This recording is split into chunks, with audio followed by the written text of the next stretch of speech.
घुरा सजना। और सबसे खुशी के बात यही है जे एतेक सुंदर साउंड भाई छोटू जी सेट केने थे।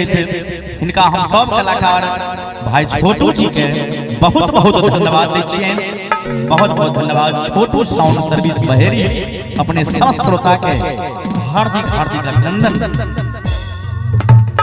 कनिए के बेर नहीं रा घुरा सजना। सीता मैया भगवान सब कहे छथिन जे हमरा सासुर में बहुत दिन भ गेल अयोध्या में, आब हमरा जनकपुर लो चलो। सीता मैया केना कहे छथिन कनिए के बेर नहीं रा घुरा सजना। मैथिली के सपनमा पूरा सजना। मैथिली के सपनमा पूरा सजना। कनिए के बेर नहीं रा घुरा सजना। कनिए के बेर नहीं रा घुरा सजना। मैथिली के सपनमा पूरा सजना। मैथिली के सपनमा पूरा सजना।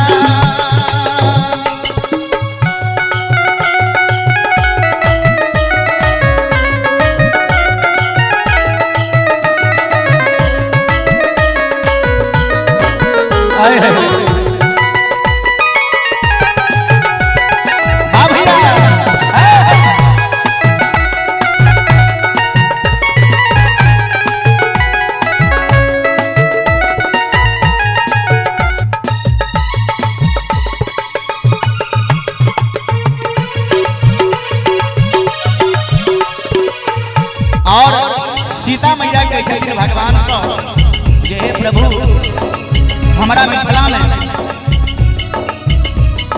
देगे देगे शक्ति पीठ देगे शिवाला। देगे सरोवर में पंकज मराला। देगे देगे शक्ति पीठ देगे शिवाला। देगे सरोवर में पंकज मराला। ये हमरा मिथिला में हमरा नैहर में डेगे डेग पर भगवान शंकर जी के मंदिर है। और डेगे भैर पर मान सरोवर जैमे सुंदर सुंदर फूल कमल के फूल उगे छे। तै सीता मैया भगवान से कहे यौ हमरा लो चलू ने यौ अहाँ संगे चलू। जे डेगे डेग शक्ति पीठ डेगे शिवाला। डेगे सरोवर में पंकज मराला। कनिए के बेर हिया जुड़ा सजना। एक बार और हमरा हिया जुड़ा दो हे प्रभु। कनिए के बेर हिया जुड़ा सजना। मैथिली के सपनमा पूरा सजना। मैथिली के सपनमा पूरा सजना।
हमरे सन बोही या बाबू महेश सन गिरजा सन भाई कार्तिक गणेश सन इनका सब हो के दर्शन करा सजना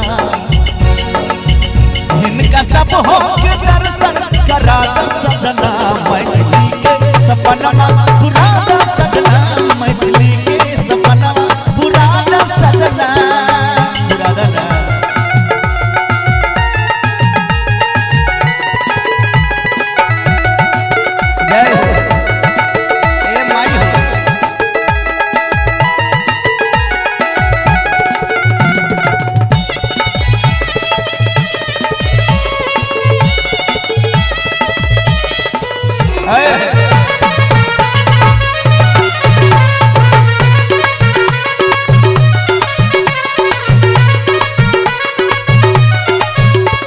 चरण के गर्दा के चाह में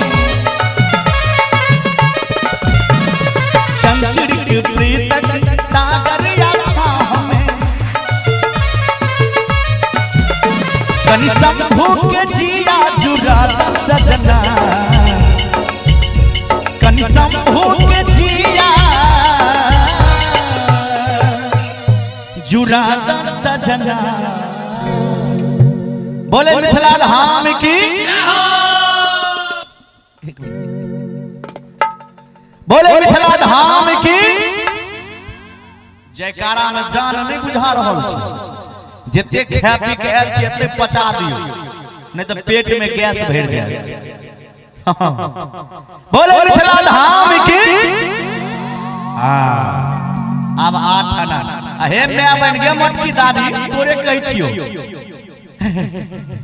मटकी दादी कही तू बजा रही एक बार जोर से जयकारा बोले मिथिला धाम की जय कनि शंभू के जिया जुड़ा सजना